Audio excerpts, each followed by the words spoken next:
మన రకరకాల దొంగతనాలు చూసే ఉంటాం. వాహనాలను చోరీ చేయడం, కార్లను చోరీ చేయడం, లారీలను చోరీ చేయడం చూసే ఉంటాం. కొన్ని సందర్భాల్లో అక్కడిక్కడ మనం సోషల్ మీడియా కూడా చూసే ఉంటాం. ఆ ట్రైన్ బోగీలను కూడా విభాగాలుగా విభజించి దొంగతనం చేసే సందర్భాలు కూడా చూసాం. కానీ నాకు కొంత ఆశ్చర్యం వేస్తోంది. ఇక్కడ ఒక వ్యక్తి అంబులెన్స్ని దొంగతనం చేశాడు. హైదరాబాద్ విజయవాడ హైవే పైన ఇప్పుడు ఆ అంబులెన్స్ హల్చల్ చేస్తోంది. సినీఫకిలో అంబులెన్స్ దొంగతనాన్ని చేశారు తెలంగాణ పోలీసులు. హయత్ నగర్లో సన్ రైజ్ హాస్పిటల్ ముందు 108 అంబులెన్స్ను చోరీ చేశాడు వ్యక్తి. విజయవాడ హైవే పైన ఆ అంబులెన్స్ దూసుకొని వెళ్ళింది. హయత్ నగర్ నుంచి పోలీసులు వెంబడించారు. చిట్యాల వద్ద అంబులెన్స్ని ఆపడానికి ప్రయత్నం చేసినా కూడా అంబులెన్స్ ఆగకపోవడమే కాక ఏఎస్ఐ జాన్ రెడ్డి పైన కూడా కొంత ఆయన ఢీకొట్టి అక్కడి నుంచి పారిపోయాడు అంబులెన్స్ దొంగలించిన వ్యక్తి. అంబులెన్స్ని పట్టుకొని ఇక కొర్లపహాడ్ టోల్ గేట్ను కూడా ఢీకొట్టి పారిపోయాడు.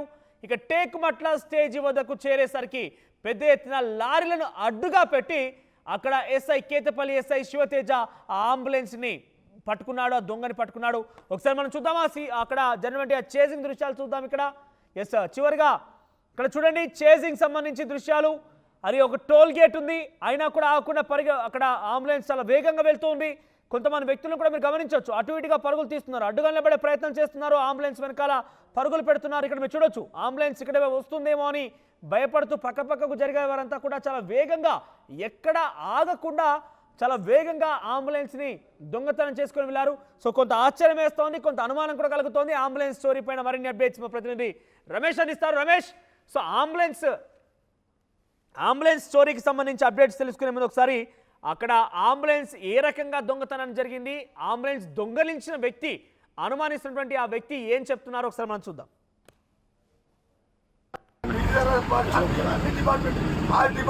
సార్ ఇప్పుడు ఎటు తీసుకుపోతున్నావు నీ అంబులెన్స్ ను? హాస్పిటల్ పోదాం. ఏ హాస్పిటల్ కు? హైదరాబాద్ లో హాస్పిటల్ పోదాం. మరి విజయవాడకి ఎందుకు వచ్చినావు? విజయవాడ విజయవాడ పోతే వస్తుంది. ఏం పేరు నీ పేరు? మా నాన్న పెట్టిన పేరు వెంకటరామ నరసయ్య. నువ్వేం పెట్టుకున్నావు? నా పిల్ల పెట్టిన పేరు వెంకటేశ్వర్లు. నేను పెట్టుకున్న పేరు కాశీ క్షేత్ర పాలకుడైన కాలభైరవ స్వామిని. కాలభైరవుని దర్శించుకున్నావు. నువ్వు శంకరుని మాలేసుకున్నావా? నువ్వు వెళ్ళిపోవాల్సిన అవసరం లేదు. కైలాసమేనా? కైలాసం నీ పొందబోతావు. కేసు రాగానే మాకేమని వచ్చిందంటే బస్లో అంబులెన్స్ పడిపోయింది అని కేసు వచ్చింది. వెలుగున పిఎస్కి ఆపోజిట్ అని చెప్పారు. పిఎస్కి వెళ్ళి ఆపోజిట్ పోయి చూస్తే పేషెంట్ కింద హెడ్ ఇంజూరీ ఉంది. ఆమె కింద దింపి స్ట్రక్చర్ తీసి స్ట్రక్చర్ మీద ఎక్కించుకొని వాళ్ళ ఇంటి వాళ్ళకి ఫోన్ చేస్తే ఐదున్నరలో ఉన్నాము, ఇక్కడ తీసుకురండి అని వాళ్ళు చెప్పారు. అక్కడ తీసుకెళ్ళి సన్ రైజ్ హాస్పిటల్ తీసుకురమ్మని వాళ్ళు చెప్పారు. ఆ హాస్పిటల్ కాడ తెచ్చి రివర్స్ చేసి పెట్టి లోపలికి వచ్చేలోపు ఇతను ఎత్తుకొని పోయాడు. అన్నోన్ పర్సన్ ఆయన హాస్పిటల్ ముంగట ఉన్నాడు, కాళ్ళు కట్టుకొని ఉన్నాడు. ఆల్రెడీ మేము లోపలికి వచ్చేసరికి బండి స్టార్ట్ చేసుకొని ఆయన వెంటనే మళ్ళీ ఉరికొచ్చిన వెంటనే జస్ట్ ఒక నిమిషం 2 నిమిషాలు బిఫోర్లా ఆల్రెడీ తర్వాత మా బండి తీసుకొని బండి తీసుకొని సార్ వాళ్ళకి అందరికి ఇంటిమేషన్ ఇచ్చి జీపీఎస్ స్టార్ట్ చేసి పోలీస్ వాళ్ళకి ఇంటిమేషన్ చేస్తే చెవిటుప్పల కాడ ఆల్రెడీ పంతంగి తుల్లెక్కడ వచ్చి దాని మధ్యలో ఇంకో ట్రాఫిక్ పెట్రోలింగ్ బండి ఎస్ఐనో కానిస్టేబుల్ తెలియదు, ఆయనకు కూడా గుద్దిండు. మాకు ఇట్లా జరిగిందని మా కొలీగ్ ఫోన్ చేశాడు. ఫోన్ చేయగానే నేను ఇమ్మీడియట్లీ రెస్పాండ్ అయ్యి అబ్దుల్లాపూర్ మెట్రో రోడ్ పట్టుకొని వస్తున్నా. మమ్మల్ని ఇట్లా ఏమైనా పోయిండేమని మా సార్ వాళ్ళకి ఫోన్ చేస్తే మా సార్ వాళ్ళు ట్రాకింగ్ చేస్తూ ఇదే రూట్లో పోతుంది, అదే రూట్లో వెళ్ళిపో బండి వెనకాలని చెప్పి దాంతోపాటు వచ్చేసిన. దాంతోపాటు మన పంతంగి టోల్ ప్లాజా వాళ్ళకి ఫోన్ చేస్తే వాళ్ళు బండి ఆపడానికి ప్రయత్నం చేశారు. బండి ఆపడానికి ప్రయత్నం చేస్తే వాళ్ళు రాంగ్ రూట్లో వచ్చేసి అలా టోల్ ప్లాజాను క్రాస్ చేసుకొని వచ్చిండు. మళ్ళీ అది దాటగానే మన నగరెక్కలకు టేకుమట్లకు వీళ్ళకు పోలీసు వాళ్ళకు ఇన్ఫామ్ చేశాము. ఇన్ఫామ్ చేయగానే శివతేజ్ సార్ వాళ్ళ బృందం వచ్చి మనకి టేకుమట్ల కాడ బండిని ఆపారు. ఆపడానికి ప్రయత్నం చేస్తే అతను రాంగ్ రూట్లో వెళ్ళిపోదామని చెప్పేసి అటు పోయి అక్కడ ఆ గుంతలు వేసేసాడు. రైట్, ఇక్కడ మనకు అందాక అంబులెన్స్లో కనిపించిన వ్యక్తే దొంగగా ఆరోపిస్తున్నారు అక్కడున్నటువంటి సిబ్బంది. ఎందుకంటే కొంత డీటెయిల్స్లోకి వెళ్తే కనుక ఆయనకేదో కింద పడిపోయాడు, తలకు చాలా బలమైన గాయమైంది, కాలుకు కూడా రక్తస్రావం అవుతోంది. కొంత సమాచారం అందుకున్నటువంటి అక్కడటువంటి సన్ రైజ్ హాస్పిటల్ ఇక అంబులెన్స్కి ఫోన్ చేశారు. అంబులెన్స్ వచ్చేసరికి ఎల్బీనగర్ సన్ రైజ్ హాస్పిటల్ కూడా అంబులెన్స్ తీసుకొచ్చారు. లోపలికి వెళ్ళి స్ట్రెచ్చర్ లేదా ఏదైనా తీసుకొద్దామని వచ్చే లోపే ఇక్కడ మనకు స్క్రీన్ పైన కనబడుతున్నటువంటి ఈ వ్యక్తే అంబులెన్స్ని స్టార్ట్ చేసుకొని పరుగులు తీశారు. అప్పటికే ఆయన గాయం కూడా అయింది. మీరు చూడొచ్చు, కొంత బ్లర్ కూడా వేసాం మేమంటే అక్కడ ఆయన రక్తస్రావం అవుతోంది. అయితే ఇక్కడ ఆయన చెప్తున్న పేర్లు చూస్తున్నాం మనం. నీ పేరేంటి అని అడిగితే మా నాన్న పెట్టిన పేరు వెంకటరామనరసయ్య, భార్య పెట్టిన పేరు వెంకటేశ్వర్లు, తనకు తాను పెట్టుకున్న పేరు కాలభైరుడు అని చెప్తున్నాడు. అంటే ఆయన మతిస్థిమితం చూస్తే కొంత అనుమానం కూడా వేస్తోంది. ఏం జరిగింది ఏంటి అని మరిన్ని అప్డేట్స్ మా ప్రతినిధి రమేష్ అందిస్తారు. రమేష్, సో ఏం జరిగింది? ఆ వ్యక్తికి గాయాలైనని చెప్పి గమనించినటువంటి అంబులెన్స్ సిబ్బందికి సమాచారం రావడంతో ఆయన తీసుకెళ్లి హాస్పిటల్ అడ్మిట్ చేయడానికి వెళ్ళిన నేపథ్యంలోనే ఆయనే ఏకంగా అంబులెన్స్ దొంగతనం చేసుకుని వెళ్ళాడు. అప్డేట్స్ ఏంటి, ఏం తెలుస్తున్నాయి?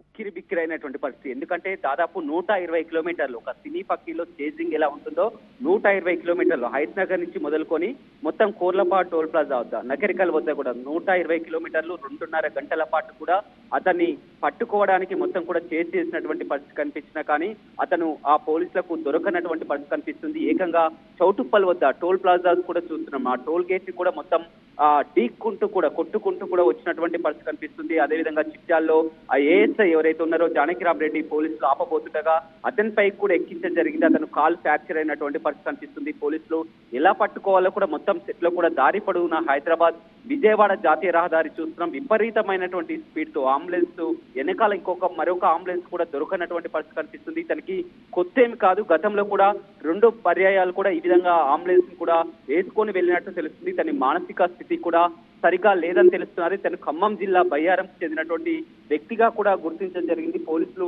ఎలా పట్టుకోవాలని తీరా చివరికి ఏం చేశారంటే మొత్తం కూడా హైవేపై లారీలను అడ్డు పెట్టడం జరిగింది. టేకుమట్ల బ్రిడ్జి వద్ద కూడా లారీలన్నీ కూడా అడ్డు పెట్టడంతో దాన్ని తప్పించబోయి కూడా పక్కనే ఉన్నటువంటి కల్వర్ట్ ఆ గుంతలో పడినటువంటి పరిస్థితి మనం విజువల్స్ లో కూడా చూస్తున్నాం. ఎట్టకేలకు లారీలను అడ్డు పెట్టడంతో దాన్ని తప్పించబోయి కూడా పక్కనే ఉన్నటువంటి ఆ బ్రిడ్జిలో పడినటువంటి పరిస్థితి కనిపించింది. పోలీసులు ఊపిరి పీల్చుకున్నటువంటి పరిస్థితి కనిపిస్తుంది. కానీ మొత్తం మీద చూడొచ్చు 120 కిలోమీటర్ల డిస్టెన్స్ అంటే కూడా మనం అర్థం చేసుకోవచ్చు. హైత్ నగర్ నుంచి మొదలు పెట్టుకొని హైత్ నగర్, చౌటుప్పల్, చిట్యాల, నాకట్పల్లి, నకరికల్ వరకు కూడా ఎవరికి అంతు చిక్కకుండా మొత్తం కూడా పోలీసులు సెట్ లో మీ వైపు ఒక అంబులెన్స్ వస్తున్నారు, అంబులెన్స్ దొంగ ఎత్తుకెళ్తున్నారు, పట్టుకోవాలని కూడా వారిని అంతా కూడా అలర్ట్ చేసినా కానీ వారు రోడ్డుపై బైఠాయించినా కానీ వారికి ఎదురెళ్తూ కూడా ఢీకొట్టున్నట్టు సంఘటన కూడా చూడడం జరిగింది. చిట్యాల ఏఎస్ఐ కూడా ఇతన్ని పట్టుకునే క్రమంలో కూడా కాలుకు ఫ్రాక్చర్ అయినటువంటి పరిస్థితి కనిపిస్తుంది. పోలీసులు ఎట్టకేలకు అతన్ని పట్టుకోవడం జరిగింది. అయితే అతని మానసిక స్థితి సరిగా లేదని తెలుస్తుంది. గతంలో కూడా 2 పర్యాయాలు ఈ విధంగా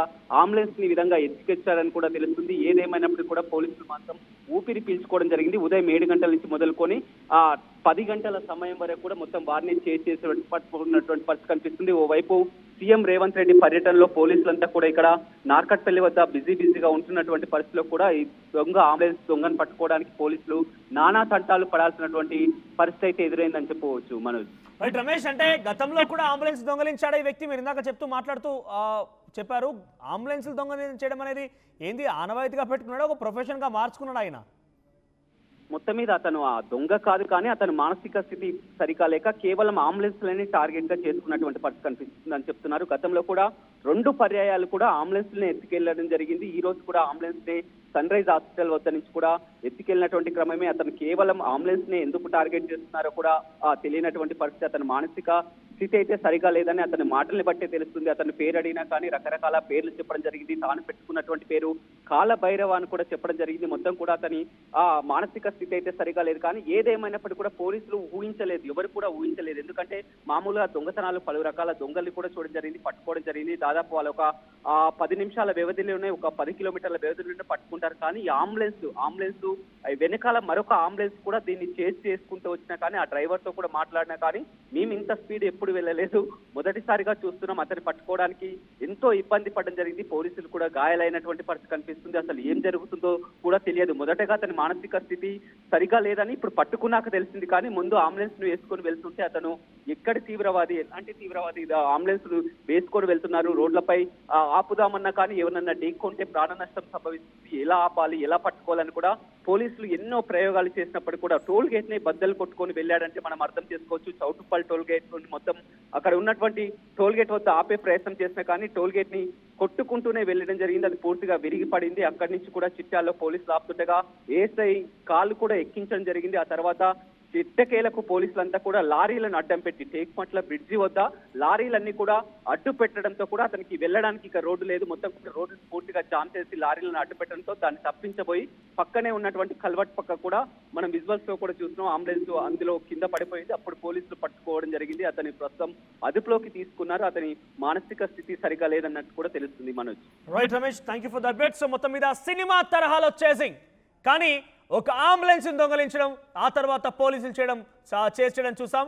ముందుగానే ఇక్కడ చెప్తున్నటువంటి వివరాల ప్రకారంగా చూస్తే కనుక మనకు ఇక్కడ కనబడుతున్న వ్యక్తి, మొదటి బాక్స్లో కనబడుతున్నటువంటి వ్యక్తికి అప్పటికే మానసిక స్థితి కరెక్ట్గా లేదు. ఆయన కొంత అనారోగ్య పాలయ్యారు. తన తలకి బలమైనటువంటి గాయం తగిలింది, కాలికి కూడా గాయం తగిలి రక్తస్రావం అవుతోంది. ఈ సమాచారాన్ని అంబులెన్స్ సిబ్బందికి చేరవేయడంతో అంబులెన్స్ వచ్చి ఆయన తీసుకువెళ్తోంది.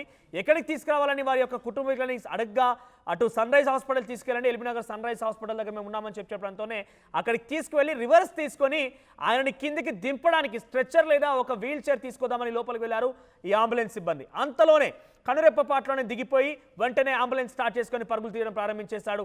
120 కిలోమీటర్ల వరకు కూడా ఈ చేజింగ్ కొనసాగింది. సినిమా తరహాలో చేజింగ్ జరిగింది. అడ్డొచ్చిన ఎవరిని కూడా ఆయన అడ్డుకోలేకపోయారనే స్పీడ్ని ఏకంగా టోల్ గేట్ని కూడా గుద్దుకొని అక్కడి నుంచి వెళ్ళిపోయాడు. దాన్ని బద్దలు కొట్టేసి వెళ్ళిపోయాడు ఆయన. తేకుమట్ల బ్రిడ్జి దగ్గర లారీలు అడ్డుగా పెట్టినటువంటి కేతపల్లి ఎస్ఐ శివతేజ ఆయన లారీలు అడ్డులుగా పెట్టి ఆయన అదుపులో తీసుకున్నారు. ఆ అంబులెన్స్ని అడ్డుకట్ట వేశారు, అంబులెన్స్ని నిలిపివేశారు. సో ఒక్కసారిగా అంబులెన్స్ అక్కడ కింద పడిపోయింది, లోయలో పడిపోయిన దృశ్యాలు మనం చూస్తున్నాం. బయటికి వచ్చిన తర్వాత కూడా ఆయన ఏం మాట్లాడుతున్నాడో ఏంటో అర్థం కాని పరిస్థితి, కొంత మతిస్థిమితం భ్రమించినట్టుగానే మాట్లాడుతున్నాడు. ఒకసారి ఆయన ఏం మాట్లాడుతున్నాడో మళ్ళీ చూద్దాం. సార్ ఇప్పుడు ఎటు తీసుకుపోతున్నావు నీ అంబులెన్స్ ను? హాస్పిటల్ పోదామని, ఏ హాస్పిటల్ కు? హైదరాబాద్ లో హాస్పిటల్ పోదామని. మరి విజయవాడకి ఎందుకు వచ్చినావు? విజయవాడ ఉన్నదిగా, విజయవాడ పోతే వక్కుంది. ఏం పేరు నీ పేరు? మా నాన్న పెట్టిన పేరు వెంకటరామ నరసయ్య. నువ్వేం పెట్టుకున్నావు? నా పిల్ల పెట్టిన పేరు వెంకటేశ్వర్లు. నేను పెట్టుకున్న పేరు కాశీ క్షేత్ర పాలకుడైన కాలభైరవ స్వామిని, కాలభైరవుని దర్శించుకున్నావు. నువ్వు శంకరుని మాలేసుకున్నావా? నువ్వు వెళ్ళిపోవాల్సిన అవసరం లేదు. కైలాసమేనాయిగా? కైలాసం నీ పొందబోతావు. అసలైన తొలి వెలుగు. ఫాలో వాట్సాప్ @తొలి వెలుగు official.